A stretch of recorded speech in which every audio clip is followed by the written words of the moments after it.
રાજકોટ જિલ્લાના ધોરાજી ખાતે સ્થાનિક સ્વરાજ્યની ચૂંટણી અંગે deputy collector Nagajan તરખલાએ press conference યોજી હતી। તેમણે જણાવ્યું હતું કે ધોરાજીમાં કુલ 85 મતદાન કેન્દ્રો ઉપર મતદાન યોજાશે।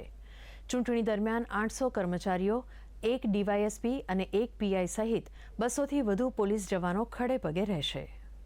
ચૂંટણી અધિકારી સાહેબ દ્વારા અમોને જે સૂચના આપવામાં આવેલી એ અન્વયે આજે આપણા તમામ પ્રેસ મીડિયાના પત્રકાર મિત્રો કે જે ઇલેક્ટ્રોનિક મીડિયા સાથે સંકળાયેલા હોય, પ્રિન્ટ મીડિયા સાથે સંકળાયેલા હોય, સોશિયલ મીડિયા સાથે સંકળાયેલા હોય એવા તમામ પત્રકાર મિત્રોની આજે અમે પ્રેસ કોન્ફરન્સ રાખવામાં આવેલી હતી।